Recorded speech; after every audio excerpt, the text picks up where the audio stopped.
Europe and the United States are marking the 70th anniversary Friday of what's known as Victory in Europe Day, or V-Day. Now, the day in 1945 when Nazi troops laid down their arms, ending World War II in Europe. U.S. Secretary of State John Kerry met with French Foreign Minister Laurent Fabius Friday before participating in a ceremony marking the end of World War II in Europe.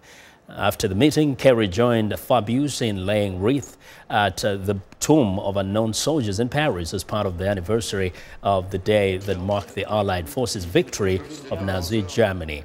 And now Kerry is also set to meet with Gulf Cooperation Council foreign ministers in France to discuss regional issues.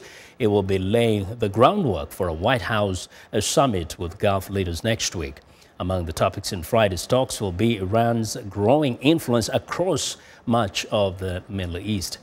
Now, back here in Washington, in the United States, a large array of World War II aircraft will fly over Washington, D.C. in honor of the Second World War veterans in town for a ceremony at the World War II Memorial.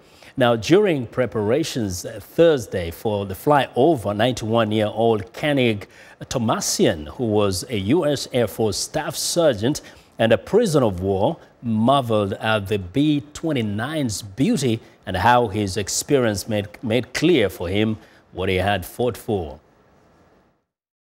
Well, it means that we have our commemoration of our freedom. Our freedom, as any POW knows. Nobody else can visualize it. They say, oh, gee, it'd be lousy to have you lose your freedom. We know what it is to lose your freedom.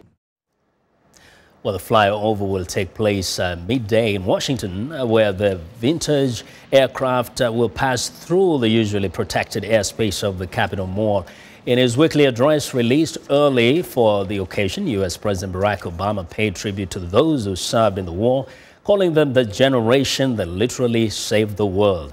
Mr. Obama also said, "Let's stand united with our allies in Europe and beyond on behalf of our common values, freedom, security, democracy, human rights, and the rule of law around the world, and against bigotry and hatred in all their forms, so that we give meaning to that pledge, never forget, never again."